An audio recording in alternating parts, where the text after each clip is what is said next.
Hello বন্ধুরা, কেমন আছো সবাই? আশা করছি তোমরা সবাই ভালো আছো আর আমিও ভালো আছি। তো এখন এই ভিডিওর কন্টেন্ট হলো মিনা। দুপুরবেলাতে আমি ফন্দীপ আর মিনাকে একসাথেই নিয়ে ভিডিও করব ভেবেছিলাম, বাট ফন্দীপকে নিয়ে বলতে গিয়ে এত টাইম কেটে গেল যে ওখানটায় আর মিনার বিষয়টাকে আমি ঢোকালামই না। কারণ এরকম অনেক কিছু আজকের মিনার ভিডিওটা নিয়ে আমার বলার আছে, আর বলতে পারো একটা সেপারেট কন্টেন্টও হয়ে গেল, দিনে 3টে ভিডিও হয়ে গেল। তো সব রিজনই রয়েছে এই আলাদা করে এই মিনাকে নিয়ে ভিডিওটা করার জন্য, তো সেই জন্যই আলাদা করেই করছি।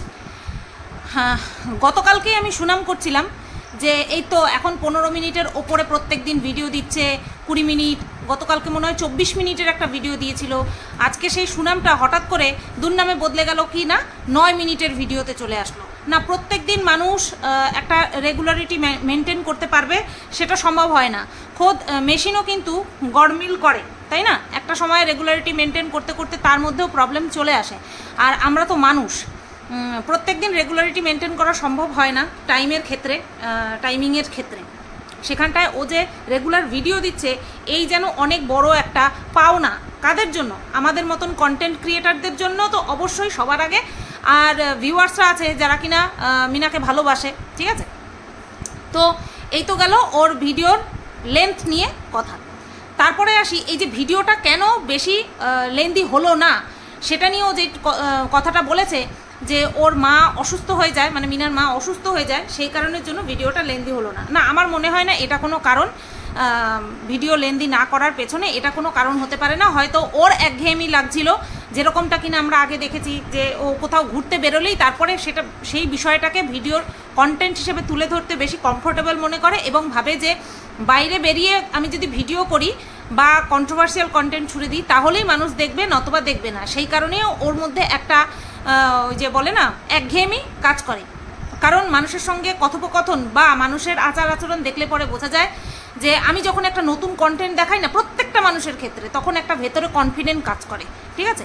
যে এই তো এবার আমি দেখাচ্ছি, ভালো জিনিস দেখাচ্ছি, নিত্য নতুন জিনিস দেখাচ্ছি, বা বাইরে একটুখানি বেরিয়েছি ঘরের একঘেয়েমি কাটিয়ে মানুষে দেখবে। তো এই বিষয়টা সবার মধ্যেই কাজ করে। হয়তো ঘুরতে যায়নি, বেরোতে পারেনি, সেই কারণের জন্যই মনে হয় ভিডিওটা বড় করতে পারেনি। হয়তো কোনো কন্ট্রোভার্সিয়াল কন্টেন্ট পায়নি সেরকম জোরদার, সেই কারণে কন্টেন্টের মধ্যে দিতেও পারেনি। না, তবে ভালো মতনই দিয়েছে যে বাবা মার সেবা করা সন্তানের দায়িত্ব। এবার এই টাইটেলটাই হয়ে দাঁড়িয়েছে কাল নাকি ভিউয়ার্সদের কাছে, মানে ভিউয়ার্সদের কাছে সোনায় সোহাগা বিশাল বড় একটা অপরচুনিটি পেয়েছে মিনার বাবা মাকে বলার জন্য, ঘাই দেওয়ার জন্য যে তুমি তো তোমার বাবা মায়ের প্রতি দায়িত্ব কর্তব্য পালন করছো, কিন্তু তোমার মা বাবা কি সেটা করেছে? আচ্ছা, এই বিষয়ে কিন্তু প্রথম দিক থেকে যদি বলতে যাই তাহলে কি বলবো, আজকে সংসার ভেঙেছে বলে কি বাবা মার কথা বলছে? না, সংসার ভেঙেছে তার জন্য কিন্তু এই যে সমস্ত ভিউয়ার্সরা এসে বলেছে না মিনাকে, তারা কিন্তু এই কারণের জন্য বলেনি যে সংসার ভেঙেছে। সংসার ভাঙার কারণটা কি? কারণ একটা কারণ দেখেছে, আরেকটা কারণ দেখেনি যে কি কারণের জন্য অন্য পরপুরুষের সঙ্গে যুক্ত হলো, অন্য পুরুষ আর পরপুরুষ একই হলো, অন্য পুরুষের সঙ্গে যুক্ত হলো, সেই কারণটাকে ভিউয়ার্সরা সবসময় নজরান্দাজ করেছে, ঠিক আছে? তো যুক্ত হয়েছে সেটা দেখেছে, এবং যুক্ত হওয়ার পরে তারপরে মিনা যে ঘুরতে গেছিল, এদিক সেদিক ঘুরতে গেছিল, সেটাও কিন্তু আমরা দেখেছি। এই কারণটার জন্য এই দুটো কারণের জন্য মিনার বাবা মাকে দোষারোপ করা হয়েছে যে তোমার বাবা মা কি তোমার উপরে সঠিক দায়িত্ব পালন করেছে এই বিষয়টা নিয়ে। তো আমি বলি প্রথম থেকে বলি মিনার বাবা মার দায়িত্বের কথা। দেখো, 18 বছর বয়সে মিনার বিয়ে হয়, ঠিকঠাক বয়সেই বিয়ে হয়েছে, সাবালিকা বয়সেই বিয়ে হয়েছে। তবুও 20 বছরের পর গিয়ে 22-24 বছর বয়সে একটা মেয়ের ঠিকঠাক ম্যাচিউরিটি আসে বলে আমার মনে হয়। এখনকার দিনে মেয়েরা তো 28-29 বছর বয়সে বিয়েই করে, কারণ তারা প্রত্যেকে স্টাবলিশ হতে চায়, হ্যাঁ, ইন্ডিপেন্ডেন্ট হতে চায়, তারপরে গিয়ে তারা বিয়ের চিন্তাভাবনা রাখে। কারণ এখনকার দিনে যা যুগ, প্রত্যেকের ইনকাম করা ভীষণ পরিমাণে দরকার। এখনকার দিনে তো ছেলেদের থেকে মেয়েদের ইনকাম করাটা বেশি জরুরি বলে আমি মনে করি। তো সেখানে 18 বছর বয়সে বিয়ে দিয়ে দিয়েছে। তারপরে গিয়ে এই ইম্যাচিউরিটিটা মিনার জীবনে কি ক্ষতিকারক? না, যদি তাই হতো তাহলে এই যে বাল্যবিবাহ প্রথা যে ছিল, তাহলে তারা সংসার করতে পারতো না। বা এখনকার দিনেও কিন্তু এরকমটা হয়, মিনার থেকে কম বয়সী মেয়েদেরও বিয়ে হয়ে যায়। তারা কিন্তু ঠিক বুঝে শুনে সংসার করতে পারে। এবার বলতে পারো তারা স্যাক্রিফাইস করে, হ্যাঁ এক একজন এক এক লেভেলে গিয়ে স্যাক্রিফাইস করে। কেউ কেউ তো স্যাক্রিফাইস করতে করতে গায়ে আগুন ঢেলে দেওয়া পর্যন্ত, মানে ছাই হয়ে যাওয়া পর্যন্ত স্যাক্রিফাইস করে। আবার কেউ ভাবে যে না আমাকে কেন একটা থাপ্পড় মারবে, কে অধিকার দিল, সেই হিসাব পর্যন্ত সেই পর্যন্ত সে স্যাক্রিফাইস করে না। এটা হচ্ছে যার যার পেশেন্স লেভেল এবং যার যার শিক্ষা বুদ্ধি, যে আমি কেন এতখানি স্যাক্রিফাইস করব, ঠিক আছে।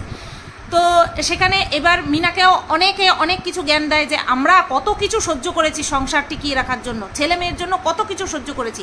না, এটা কখনো বলা যায় না, এটা কখনো বলা যায় না যে আমি সহ্য করেছি এত কিছু তুমিও সহ্য করো না। প্রত্যেকের পেশেন্স লেভেল আলাদা থাকে, প্রত্যেকের ধৈর্য ক্ষমতা আলাদা, সহ্য শক্তি আলাদা। আজকে হয়তো মিনা যা সহ্য করেছে হয়তো আমি সহ্য করতে পারতাম না, আবার আমি যা সহ্য করছি হয়তো মিনা সহ্য করতে পারবে না। প্রত্যেকের কাছে সহ্য শক্তির ইয়েটাই আলাদা, সীমা পরিসীমা আলাদা হয়। কেউ তুলনা টানলে চলবে না, এখানে প্রত্যেকের ব্যক্তিত্ব আলাদা। তো সেখানে দাঁড়িয়ে আজকে মিনার 5 বছরের জীবন, সংসার জীবন শেষ হয়ে গেছে। তাহলে এরকম নমুনা অনেক আছে, এরকম নমুনা অনেক আছে। পরিণত বয়সে, প্রাপ্তবয়স্ক, মিনাও প্রাপ্তবয়স্কই ছিল, কিন্তু এর থেকেও ম্যাচিওর বয়সে যারা বিয়ে করেছে তারাও ডিভোর্স নিয়েছে। তার কারণ পরকীয়াও হতে পারে, তার কারণ মনোমালিন্যও হতে পারে, তার কারণ ডোমেস্টিক ভায়োলেন্সও হতে পারে। অনেক অনেক কারণবশতই কিন্তু এই ডিভোর্স হয়। আজকে ও ইম্যাচিওর ছিল না ম্যাচিওর ছিল, নাকি ওর স্বভাব খারাপ ছিল, নাকি ও অত্যাচারিত হয়েছে, নিপীড়িত হয়েছে, এরকম এইটা যদি ধরতে যাই যে এক্ষেত্রে বাবা মার কোনো দোষ ছিল কিনা, না, এটা সম্পূর্ণ ভাগ্য। প্রেম করেও ডিভোর্স হয়, অ্যারেঞ্জ ম্যারেজেও ডিভোর্স হয়। প্রেম করেও সুখী হয় না, অ্যারেঞ্জ ম্যারেজেও সুখী হয় না। আবার যার দেখা যায় যে অ্যারেঞ্জ ম্যারেজ করেও সুখী, আবার লাভ ম্যারেজ করেও সুখী, অনেক রকমই আমরা দেখতে পাই, তাই না। তো এইবার আসি, এই যে ঘটনাটা ঘটলো পরপুরুষের সঙ্গে, যে এই যে যুক্ত হলো, এই জায়গার থেকে আমি বলবো বাবা মায়ের ভূমিকা চালু। আজকে আমার সাথে কি হচ্ছে না হচ্ছে শ্বশুর বাড়িতে, ছোট থেকে বড়, যেগুলো আমি ম্যানেজ করে নিতে পারবো সেই বিষয়ের কথা বলছি না, যেগুলো আমার দ্বারা ম্যানেজ করা একার পক্ষে সম্ভব নয়, আমি চাইলেই হবে এমনটা কিন্তু অনেক বিষয় আছে যেটা কিন্তু সম্ভব না যে আমি চাইলেই হবে। তো সেক্ষেত্রে কি করতে হয়, যদি দেখছি আমার দ্বারা সম্ভব হচ্ছে না, তখন সবার প্রথমে কাকে জানাতে হয়, মাকে জানাতে হয়।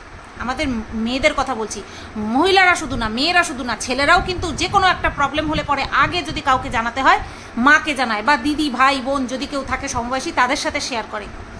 মিনার সেই জায়গাটা কি ছিল যে তার জীবনে যা কিছু ওঠা পড়া টানা পড়েন যা কিছু ছিল সেটা তার মার সাথে শেয়ার করেছে, ছিল কি? এই বিষয়ে কিন্তু আমরা কেউ জানি না।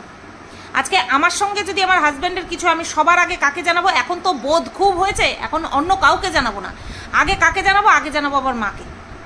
কারণ যদি কোনো সঠিক সিদ্ধান্ত কেউ দিতে পারে, আর কেউ না, সে হচ্ছে বাবা মাই দিতে পারে। তারপরেও তারা যা দিল সেটা নিয়ে আমাদের চিন্তা ভাবনা করতে হবে, বিচার বিবেচনা করতে হবে। যে যা বলছে সেটা ঠিক বলছে তো। ভাবের আবেগে একদম ভেসে গেলে তো, আমিও এরকম ভাবের আবেগে ভেসে গেছি, অনেক জ্বালা যন্ত্রণা সহ্য করেছি, অনেক ছুরির আঘাত খেয়েছি, ছেড়ে দাও। তারপরে সেখান থেকে শিক্ষা নিয়েছি, জীবনে আঘাত, জীবনে ঢুস খাওয়া প্রচণ্ড জরুরি, নতুবা হুঁশ ফেরে না। তো বিষয়টা হচ্ছে, মিনা কি তার বাবা মার সঙ্গে শেয়ার করেছিল বিষয়টা? যাই হয়েছে ওর জীবনে, যাই হয়েছে, যার জন্য ওর জীবনে পরপুরুষের আগমন ঘটেছে, সেই কারণগুলো কি শেয়ার করেছিল? 5টা বছর সংসার করেছে, শেয়ার করেছিল? আমি জানি না শেয়ার করেছিল না কিনা। আর যদি শেয়ার করে থাকবে তাহলে সেই বিষয়টা নিয়ে কেন একটা আলাপ আলোচনা হলো না? একটা মানুষের জীবনে মানসিক কমতি, শারীরিক কমতি অনেক বড় কমতি। ম্যাক্সিমাম ডিভোর্স কিন্তু এই কারণেই হয়, দম্পতিদের মধ্যে ম্যাক্সিমাম ডিভোর্স এই কারণেই হয়। শুনতে খারাপ লাগলেও এটাই সত্যি। তো সেই বিষয়টা নিয়ে কি আলোচনা করেছিল? যদি আলোচনা করতো তাহলে দুই পরিবার মিলে আলোচনা করতো। এই কথাগুলো কি শাশুড়ি স্বামীকে বলতে পারে? বলতে পারে না, জানি না বলেছিল কিনা। এইবার আসি এই পরপুরুষের সঙ্গে যুক্ত হওয়ার পরে, তারপরে মিনার বাবা মায়ের ভূমিকা, ওই জায়গা থেকে হলো আসল ভূমিকা, যেটা কিনা আমার সঙ্গে কি কথা হয়েছে না হয়েছে ছেড়ে দাও, সেটা বললে পরে আবারও মিনা কষ্ট পাবে। বলেছিল আমাকে যে এই কথাগুলো আর বলো না, তাই আমি আর বলবো না, ঠিক আছে। লোকে বলে আমি নাকি আবেগের দাম দিতে জানি না। যাই হোক, তো আমরা যেটা দেখেছি সেটা নিয়ে তো বলতেই পারি। সেটা হলো, মিনার যখন এই অবস্থা হয়, 12 দিন তার কোনো সোশ্যাল মিডিয়াতে তার কোনো খোঁজ ছিল না। 12 দিন পরে যখন ফার্স্ট ভিডিও আসে, কোথায় বসে মিনা করেছে? বাপের বাড়িতে বসে করেছে, এটা আমরা সবাই দেখেছি। তখন ওর হচ্ছে দাদার বিয়ের মরশুম চলছিল। সেপ্টেম্বরে আগস্টের 17 তারিখে দুর্ঘটনা ঘটে, আর সেপ্টেম্বরের 22 তারিখ ছিল মিনার দাদার বিয়ে। তো 12 দিন পর্যন্ত তো লাপাতাই ছিল, কোথায় ছিল না ছিল আমাদের যেহেতু দেখায়নি, তাই আমার বলাটাও ফালতু। তারপরে কি হলো, তারপরে ফার্স্ট ভিডিও বানালো কোথায়, কান্নাকাটি করতে করতে বাপের বাড়িতে বানালো। তারপরে আরও 2-3টে ভিডিও ওখানেই আমরা দেখতে পাই। তারপরে দেখতে পাই বান্ধবীর সঙ্গেও বেশ ঘোরাফেরা চলছে, তার বাড়িতে গিয়ে রাত্রে থাকা চলছে। এই যে বিষয়গুলো, এই বিষয়গুলিতে মিনার বাবা মার আরও বেশি সচেতন হওয়ার দরকার ছিল। যে মেয়ের সংসার ভেঙেছে, ভাঙতেই পারে, এখনকার দিনে সংসার ভাঙা কোনো বড় ব্যাপার না, কোনো বড় ব্যাপার না, সংসার ভাঙা কোনো বড় ব্যাপার না। কিন্তু সংসার ভাঙার পরে কিভাবে সম্পর্কটাকে হ্যান্ডেল করতে হবে সেটা হচ্ছে সবচেয়ে বড় ব্যাপার। যেখানে কিনা মিনার বাবা মা বিগ জিরো, ডাহা ফেল করেছে। আজকে মেয়ের ইচ্ছা হচ্ছে আমি বান্ধবীর বাড়িতে থাকবো না, তুমি দিনের বেলা যাও, দিনের বেলা চলে আসো, রাত কাটানো কিসের? তুমি ভালোভাবে থাকো না কেন, তোমার নামে একটা দাগ লেগে গেছে যে তুমি পরপুরুষের সঙ্গে যুক্ত হয়ে গেছো। সেখানে তুমি যদি বান্ধবীর বাড়িতেও রাত্রেবেলা থাকো, সেখানে মানুষ আঙুল তুলবে যে এত বড় একটা ঘটনা ঘটে যাওয়ার পরে বাবা মা কীভাবে অ্যালাউ করলো একটা যুবতী মেয়েকে বান্ধবীর বাড়িতে রাত কাটাতে। তো এখানটায় অনেক বড় ফল্ট মিনার বাবা মার, যেটা কিনা আমরা ভিডিওতে দেখেছি। তারপরে একটা সময় দেখা গেল কি মিনা বাড়ির থেকে পুরো গায়েব। মিনার দাদার বিয়ের আইবুড়ো ভাত রে, আশীর্বাদ রে, সমস্ত কি কোথায় হচ্ছে? মিনার বান্ধবীর বাড়িতে হচ্ছে, যেটা কিনা আরও একটা মানে কি বলবো আশ্চর্যকর জিনিস, আশ্চর্যকর বিষয়। বাড়ির মেয়ের সঙ্গে এত বড় একটা দুর্ঘটনা, চরম দুর্ঘটনা জীবনের ঘটে গেল, সেই মেয়েটা বাড়িতে উপস্থিত নেই, অথচ ছেলের বিয়ের তোড়জোড় চলছে, তারপরে তার ছেলের হচ্ছে আশীর্বাদ চলছে মেয়েরই বান্ধবীর বাড়িতে, যেই বান্ধবী কিনা এই ঘটনার সঙ্গে একদম ওতপ্রোতভাবে যুক্ত ছিল। এটা কি কোনোভাবে মেনে নেওয়া যায়? আমি তো একজন নিরপেক্ষ মানুষ হিসেবে কোনো সময় মানতে পারবো না। আর এই বিষয়গুলো নিয়ে আমি বারবার বলেছি, আজকে নতুন বলছি না, সেই দিনও বলেছি যখন দেখেছি যে মিনার দাদার আশীর্বাদ হচ্ছে, আইবুড়ো ভাত হচ্ছে ওই মেয়েটির বাড়িতে, যেই মেয়েটি এদের সঙ্গে যোগাযোগ করে দেওয়ার মধ্যে ছিল, সেই মেয়েটির বাড়িতে হচ্ছে, অথচ নিজের মেয়ে বাড়িতে নেই, স্থান পাচ্ছে না। সেই বিষয়টা নিয়ে কিন্তু আমি প্রতিবাদ করেছিলাম, এবং এটা সত্যি একটা বাবা মা হিসাবে কতখানি ফেলিওর তার প্রমাণ, তার জলজান্ত উদাহরণ। যে আমার মেয়ের এই অবস্থা হচ্ছে, হ্যাঁ ছেলের বিয়ে ঠিক হয়ে গেছে, ডেট ঠিক হয়ে গেছে, ছেলের বিয়ে দিতে হবে, কিন্তু মেয়েটা কেন বাড়িতে নেই? মেয়েটা কোথায় কোথায় ঘুরছে, কোন জায়গায় রয়েছে? শুনলাম কি ভিক্ষা মায়ের বাড়িতে রয়েছে। সেই ভিক্ষা মাকেও আমরা দেখেছি। যেহেতু আমরা অন্য কারোর বাড়িতে রয়েছে দেখিনি, তাই ফালতু অন্য কারো কথায়, অন্য কোনো ওই ছোট ক্লিপ ও আমাদের দেখে লাভ নেই, আর সেটা নিয়ে আমরা বলতেও পারি না। বলেছে ভিক্ষা মায়ের বাড়িতে ছিল, তো ভিক্ষা মায়ের বাড়িতেই ছিল, আর তখন রেগুলার ভিডিও দিতই না, 5 দিন 6 দিন 10 দিন পর একটা ভিডিও দিত। তাই আমরা কোনোভাবেই ওই মানুষের কথায় ভুলবো না বা বিশ্বাসও করবো না, সেটা নিয়ে বলবো না, আর মাথায়ও রাখবো না। তো এই যে দাদার বিয়েতে বাড়ির মেয়ে উপস্থিত ছিল না, আর এখন বাড়ির মেয়েকে নিয়ে চরম মানে কি বলবো হাসি খুশিভাবে রয়েছে। যেই মিন টাইমটা মেয়েটার পাশে দাঁড়ানোর কথা ছিল, সেই মিন টাইমে বাবা মা হাত তুলে নিয়েছে কিসের জন্য? বাড়িতে ছেলের বিয়ে হচ্ছে তাই। তাহলে এখানে মেয়ে আর ছেলের মধ্যে বড় একটা পার্থক্য কে তৈরি করেছে? মিনার বাবা মাই তৈরি করেছে, যেটা কিনা আমরা ভিডিওতে স্পষ্ট দেখেছি, ভেতরের কোনো কথা বলছি না। তাহলে এই যে মেয়ের এরকম একটা মানে সেন্সিটিভ সিচুয়েশনে বাবা মা পাশ থেকে সরে গেছিল, বাবা মা ছিল না পাশে, মেয়েটার পাশে বাবা মা ছিল না, তাহলে বাবা মা হিসেবে তারা যে কতখানি ব্যর্থ, এর থেকে বড় প্রমাণ কি আর লাগে? মেয়েটার পেছনে দিনের পর দিন নোংরা ট্যাগ লাগানো হতে থাকে। আজকে যদি মেয়েটাকে তার বাড়িতে রেখে দিত, তাদের বাড়িতে রেখে দিত, যে যা হয়েছে, আগে এই দিকে সব কিছু ঠিকঠাক করার চেষ্টা করা হবে, যদি ঠিকঠাক হয় তো হবে, না হয় তারপরে দেখা যাবে। কোনো রকম কোনো চেষ্টা দেখা গেছে? কোনো রকম কোনো চেষ্টা দেখা যায়নি। আমি এইরকম ফ্যামিলি দেখিনি, দুটো ফ্যামিলিকেই বলছি, এইরকম ফ্যামিলি আজ পর্যন্ত দেখিনি যে সংসার ভেঙে যাচ্ছে, সংসার ভেঙে গেছে, দুপক্ষের বড়রা একে অপরের সঙ্গে যে কোনো এক জায়গায় বসে আলাপ আলোচনা পর্যন্ত করেনি। আমি এরকমটা দেখিনি। 5 বছরের সংসার এক ঝটকায় ভেঙে গেল, দুপক্ষর কেউ দুজনের সঙ্গে বসে, দু পরিবার এক জায়গায় বসে আলোচনা করতে দেখলাম না। হয় এটা সম্ভব? তাহলে এই যে সম্পর্ক বাঁচানোর ক্ষেত্রে যতটা দায় মিনার বাবা মার ছিল, ঠিক সেম দায় ছিল কার? ফন্দীপের বাবা মার। তাহলে ভিউয়ার্সরা কেন শুধুমাত্র মিনার বাবা মার উপরেই আঙুল তুলছে? যে তোমার বাবা মা কি তোমার উপরে দায়িত্ব পালন করেছে? কেউ ঠিক মতন দায়িত্ব পালন করেনি। আসলে এই সম্পর্কটা কেউ রাখতে চাচ্ছিল না, না মেয়ের বাড়ির থেকে কেউ রাখতে চাচ্ছিল, না ছেলের বাড়ির থেকে কেউ রাখতে চাচ্ছিল। কিন্তু ভিউয়ার্সরা শুধুমাত্র কাদেরকে দায়ী করছে শুধুমাত্র মিনার বাবা মাকে, আর মিনাকে দায়ী করছে, মিনার চরিত্রকে দায়ী করছে। এই কথাগুলো আমি সেই প্রথম দিন থেকে আমি অবাক হচ্ছিলাম। তার জন্য আমি বারবার ভিডিওর মধ্যে বলছিলাম যে একটাবারের জন্য দুই পক্ষ পরিবার কখনো বসলোই না যে এরকমটা হয়ে গেছে, একটা ভুল হয়ে গেছে। ওই সেই একবার পঞ্চায়েতে হয়েছিল, সেটা তো সেই 15ই আগস্ট রাত্রেবেলা, ওই সময় শেষ। তারপরে এই যে বাড়ি থেকে বেরিয়ে যাওয়া, তারপরে কিন্তু একটা দিনের জন্য এক পক্ষের বাবা মাও দায়িত্ব নিয়ে সংসারটা বাঁচানোর চেষ্টা করেনি। তো এখানে দুপক্ষের বাবা মাই সমান কেয়ারলেস, কেউ চায়নি সম্পর্কটা থাকুক। সেখানে সন্তানের, আমরা যখন দেখি যে সন্তান খারাপ পথে যাচ্ছে, তখন বাবা মা কী করে? কান ধরে নিয়ে তাকে সঠিক রাস্তায় নিয়ে আসে।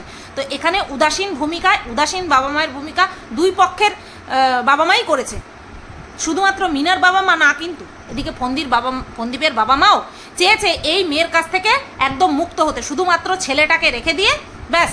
তারপরে কারণ যদি ফিরে আসে তাহলে ভিউজ তো আর হবে না।